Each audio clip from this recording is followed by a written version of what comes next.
Dur bizim o tuttu. Arabayı tut da kaymasın. Bismillah.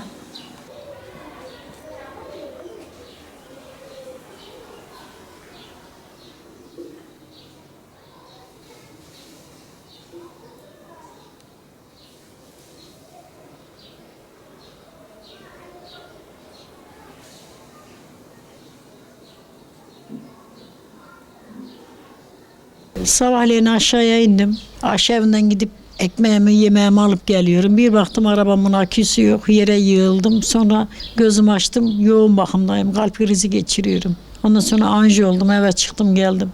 Sağdan soldan ilgilendiler ama yok giden gelmedi. Akü gitmiş. Akünün yanında ocağım gitmiş, tüpüm gitmiş, sanayi vantilatörüm gitmiş, çalınmış. Her şeyimi çalmışlar. Yalnız yaşıyorum.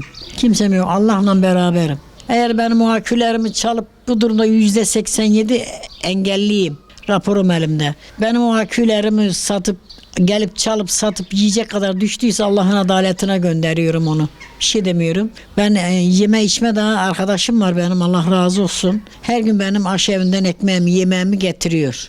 Akülü araba istiyorum. %87 elimde raporum var. Tevekkül, tevekkel Allah. Olur mu olmaz mı Rabbim bilir. Bypass oldum. 2 defa anji oldum. Bir bypass oldum.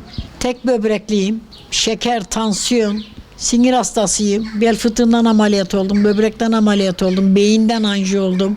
Hepsi raporumda var. Şey istiyorum oğlum ya. Bakım aile istiyorum.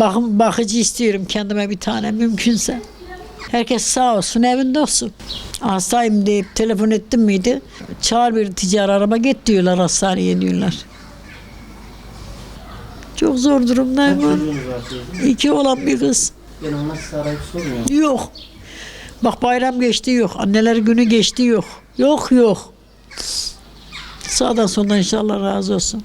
Fitreydi, zekattı. Ondan geçindim. Şimdi yok. Bir şey yok. Bir şey istemiyorum oğlum, arabam gelsin. Arkadaşıma da yük oldum. Aşağıya gidip ekmeğimi yemem, alayım gelim yeter. Çok şükür. Ocağımı çaldılar, ocak yok. Tüpümü çaldılar, tüp yok. Çok zor durumdayım yani açıkçası. Allah kurban oldum Allah. Herkesin ne gibi sıkıntısı varsa gidersin, benim de gidersin inşallah.